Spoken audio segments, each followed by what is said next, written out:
I've been watching the gold market trade since 1980. 45 years now I've been watching these markets. And seldom have I seen more than one or two drivers of the gold price in the market at the same place at the same time. Starting in 2019, multiple gold price drivers came into play at the same place at the same time, which has driven gold to record highs. In this gold market commentary for July 18th, 2025, we're going to do a quick review of what happened between 2019 and 2024, creating gold's bullish perfect storm that continues even more so today. And we'll review what's driven gold higher so far in 2025 and what's likely to drive it higher going forward. I'm Dana Samuelson, president of American Gold Exchange in Austin, Texas. We're a national physical precious metals and vintage U.S. gold and European gold coin dealership. If we can help you with any of your needs, whether you're buying or selling in the precious metals arena, we'd love to have that opportunity. First and foremost, over the last 20 years, gold has been tracking U.S. debt higher. As you look at U.S. debt going back 20 years, you'll see that in 2005, 20 years ago, our debt was 7.7 trillion. By 2025, it more than doubled to 18 trillion. Over the last 10 years, it's gone from 18 trillion to 36 trillion, which begs the question, are we going to see our debt at 72 trillion by 2035? I certainly hope not. During the same period of time, gold has multiplied in price between 6 and 7-fold, from $500 to a New York closing high so far of $3,434 an ounce. So gold is tracking the debt higher, but it's lumpy. What also drives the gold price? Well, gold is traditionally inversely correlated to the value of the dollar internationally and to treasury yields. Why? Well, most of the gold around the world is bought in other currencies. And when the dollar becomes stronger, it makes gold more expensive in those currencies where most of the gold consumption is. Additionally, if you can get a yield on a treasury or an investment that's above the rate of inflation, a positive yield, gold doesn't offer any yield. It's just a rock. It's valuable rock, but it's just a rock. So if treasury yields are strong, that gives gold competition because gold does not offer a yield, and there are some modest carrying costs with holding gold. So gold is traditionally inversely correlated to the dollar and treasury yields. And going back to 2019, between 2013 and 2019, gold couldn't get over $13.75 an ounce. That was a hard top. But as we went into the summer of 2019, and we saw treasury yields starting to fall for the first time since the great financial crisis, gold broke out to as high as $15.60 an ounce. So that's gold's inverse correlation. As yields fell, gold rose. And that could become material again in the coming months. And we'll get there in a little while. Gold is also a hedge against economic instability. Well, what happened next? COVID and massive economic instability. Gold went through some gyrations, but then it moved higher. And then gold tracked our debt as our debt exploded. And we created $6 trillion of new money out of thin air to compensate for economic closures. And gold ran all the way up to $20.69 an ounce. So let's put a top on there at $20.50. As we move through the rest of 2020 and into 2021, we realized that COVID wasn't going to be the end of the world, and gold settled into a trading range between primarily $1,700 and $20.50 an ounce. Then a new driver came into place. Gold is a hedge against geopolitical instability. Russia invaded the Ukraine, and gold punched up back to about $20.50 an ounce. Gold is traditionally considered a hedge against currency debasement or inflation. And here's what happened with inflation. Between 2021 and the summer of 2022, inflation rose from under the Fed's 2% target range to as high as 9% on the CPI in the summer of 2022. And what happened? Something unexpected. Gold fell in price, which confounded a lot of people. It dropped below 1700 to a low of 1630. Why? Well, gold is inversely correlated to the dollar, and the dollar became inordinately strong, especially during the first 10 months of 2022, rising from 95.5 on the US dollar index to 114, surging against every major currency in the world. Why? Because the Fed raised rates higher and faster than every other central bank in the world, buoying the dollar, which pressured gold lower due to gold's inverse correlation to the dollar. Then, as other central banks around the world caught up and started to raise rates themselves to fight inflation, gold got back into range between about $1,800 and $1,900 an ounce. And then more economic instability came into play. SVB Bank and two other banks failed, pushing gold back up to that hard top at $20.50 an ounce. And gold settled back down a little bit, moved sideways, was just starting to leak a little bit when its hedge against geopolitical instability kicked back in when Hamas attacked Israel. And now gold wasn't just hitting 2050, it was moving over 2050 and testing a breakout, punching up to 2100 twice before it broke out in earnest, moving much higher. But something more was at play. It was the de-dollarization movement due to the weaponization of the dollar following Russia's invasion of the Ukraine. Countries decided after we seized Russian assets and kicked them off the SWIFT banking system that they wanted to get out of the dollar. But there's no viable alternative to the dollar globally. You've heard a lot about the BRICS nations wanting to create an alternative currency. Well, that's not such an easy thing to do because a new currency is hard to make. It took the Eurozone 20 years to come up with the euro from 1979 to 1999. So what happened? Gold is truly the only viable alternative in the world today, and central banks became record buyers of gold. And if you look at the chart, you can see between 2022 and 2024, when the gold price got weak, the lows became higher lows than the previous lows, and the trend was moving sharply higher until we finally got a breakout. And all of these factors came into play at the same time, creating gold's bullish perfect storm, driving gold to a new record high at $24.67 an ounce. And if you look at central bank buying, between 1950 and 2010, for most of that time, central banks were net sellers of gold until the great financial crisis hit and the global debt explosion that occurred following the GFC. Central banks became net buyers, buying on average about 500 tons of gold a year. Well, 500 tons of gold is about 1/7 of annual mining production, which is 3,500 tons a year on average. But following the weaponization of the dollar and the invasion of the Ukraine, central bank gold buying doubled to over 1,000 tons a year for 2022, 2023, and 2024. Now central banks are soaking up between 1/3 and 1/4 of the annual gold mining production, and it's becoming cumulatively material, which is what caused the gold price to break out last year so sharply, a new major driver. So those are the factors that have driven gold higher going into 2025. And what are we seeing this year? Well, central banks are continuing to diversify into gold at record rates.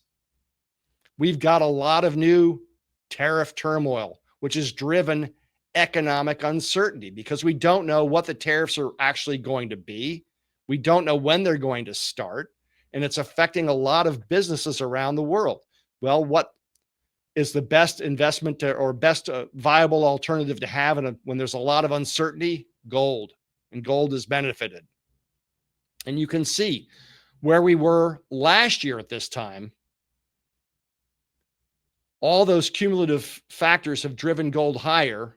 When President Trump became elected and the uncertainty over the Biden reelection campaign hit, gold ran up to about 2,800, and then it eased a bit. Then tariff turmoil hit, and gold moved over 2,900 for the first time ever.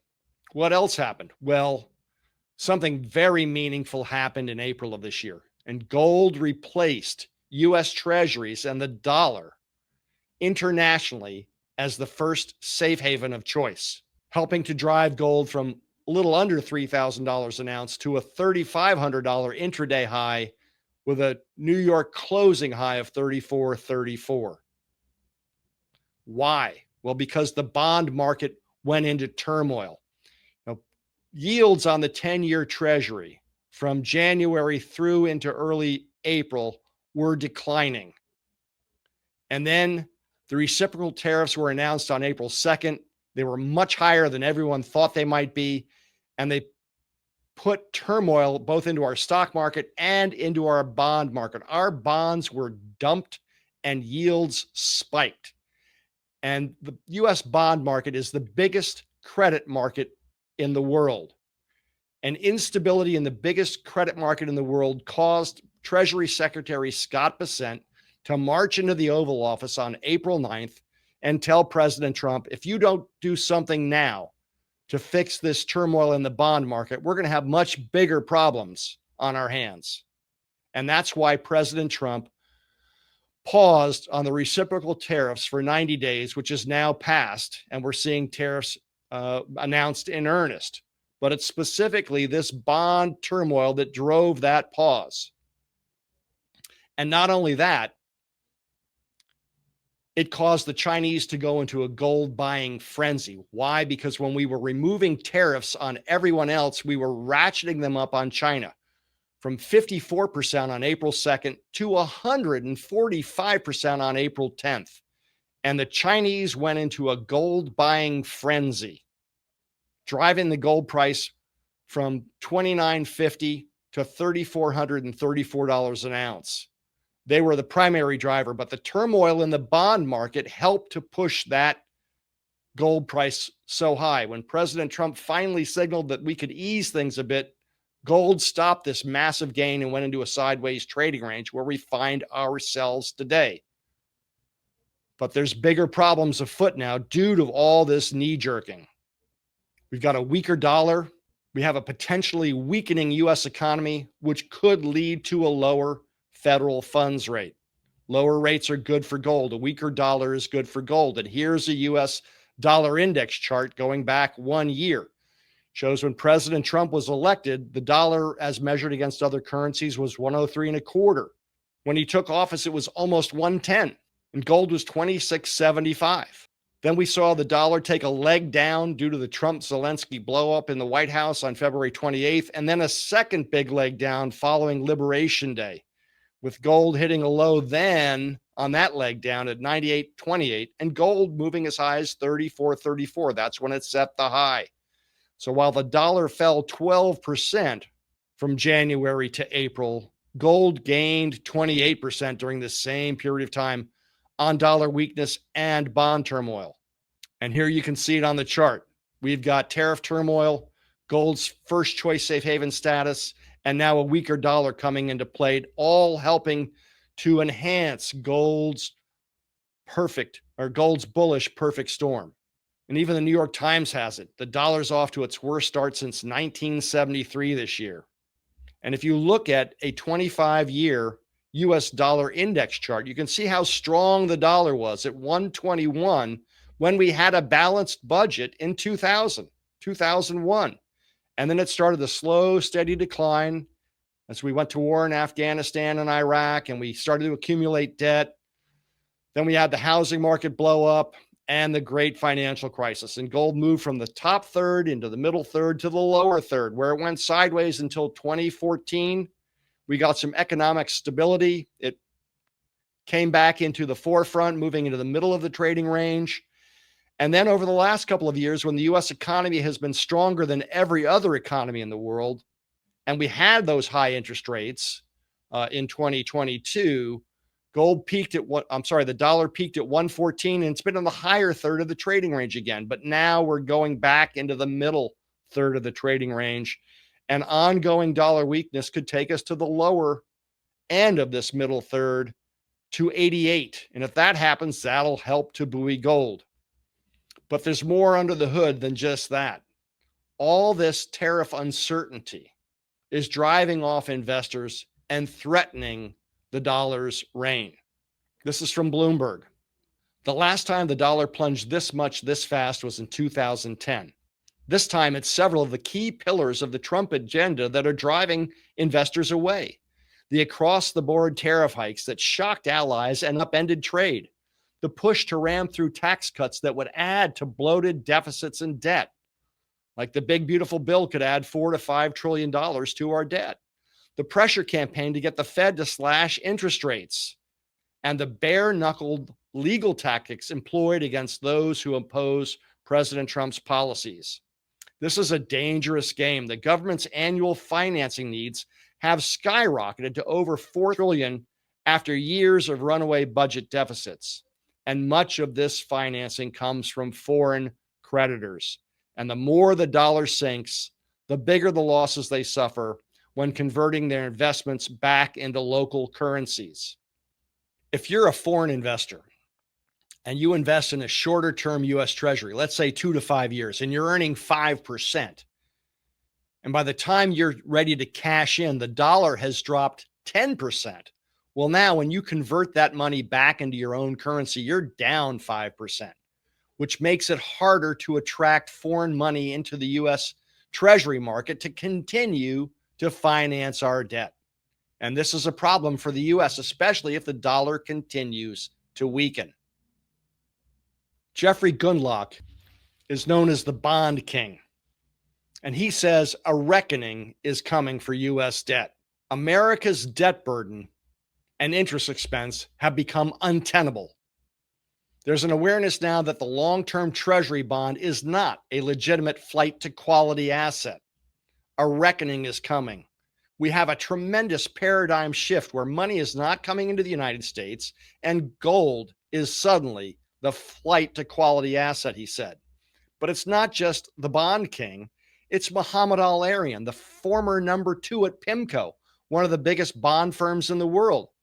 He recently said, the world is losing confidence in the sovereign side of the US.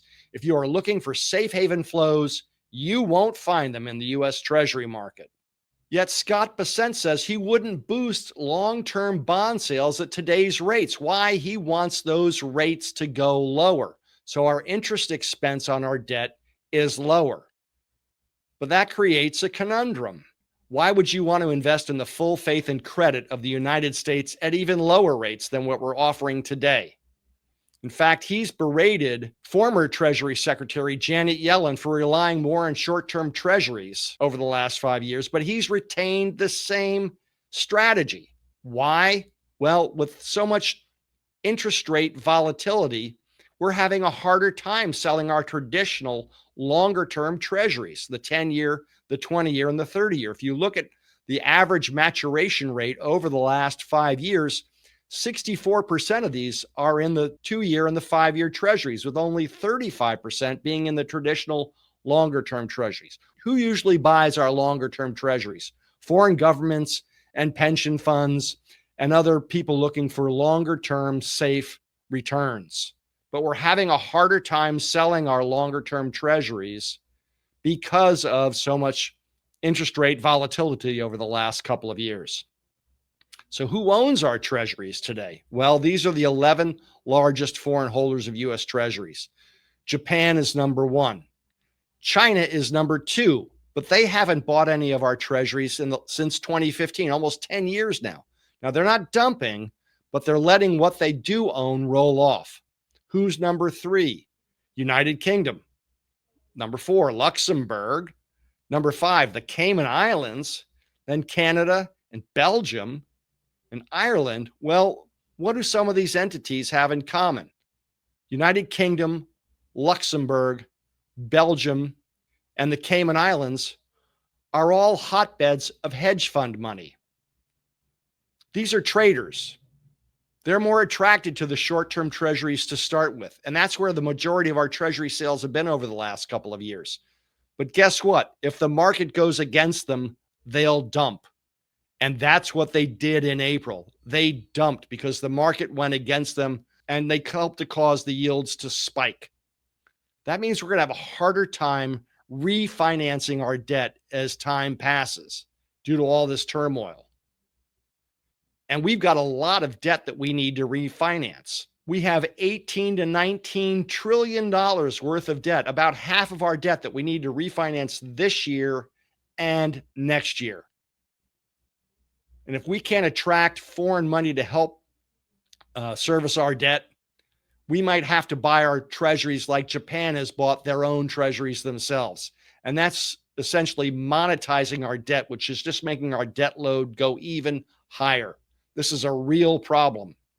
Here's another story from Bloomberg. U.S. long-term borrowing costs surge over deficit concerns. Bond investors are demanding more compensation to hold long-dated U.S. debt due to growing anxiety about the widening fiscal deficit in the U.S. On top of that, tariffs are no longer just about trade. Using tariffs to advance aims unrelated to trade is unquestionably dangerous. In the short run, such bullying might force concessions, but at the risk of undermining America's standing in the world and, in the end, the safe haven status of dollar assets. So if we're going to have a hard time potentially selling our debt, refinancing our debt, that's problem number one. But if we're weaponizing tariffs against both friends and foes alike, we're putting off our trading partners. And this is a recipe for much higher gold as time passes. And these, I think, are two of the biggest factors that could help to push gold substantially higher as time passes. So let's look at what we think gold's drivers will be going forward. Number one, central banks will continue to buy gold at record rates, and that's happening this year. Number two, tariff weaponization will force trading partners to seek alternatives, not only financing U.S. debt, but who are they going to sell their products to? Could drive our costs up. Gold will remain the first safe haven of choice internationally, ahead of U.S. treasuries and the U.S. dollar. What happens if we go into a recession? I don't think we'll go into a fall off the cliff recession, but I think we could go into a grindingly weakening U.S. economy. What will that lead to? Higher unemployment, lower interest rates, and surging debt. All of these things are good for gold. What will happen with that? Well, we'll get a weaker dollar. And what could that lead to? U.S. Treasury debt refinancing will become increasingly problematic unless interest rates are commensurate with risk. Again, how safe is investing in the full faith and credit of the U.S. with all of these factors in play? And one way or another, a year from now, we are going to have lower interest rates, either due to a weakening U.S. economy that'll force Fed Chairman Jerome Powell to lower rates, or President Trump will replace him either prematurely or at the end of his term, and whoever President Trump replaces Chairman Powell with will lower rates. And that will be good for gold, and it may not be good for our debt refinancing. So these are the factors that have driven gold to record highs and the factors that I think will continue to propel gold higher. I continue to target gold at $39,000 to $4,000 an ounce by the end of this year. We're already seeing silver and platinum and palladium in breakouts. So this is a very good year for precious metals. And I think that the fundamental drivers, all of these that are in play, will continue to remain in play for quite some time to come. So that's our update. Thank you so much for your time today, and good luck out there.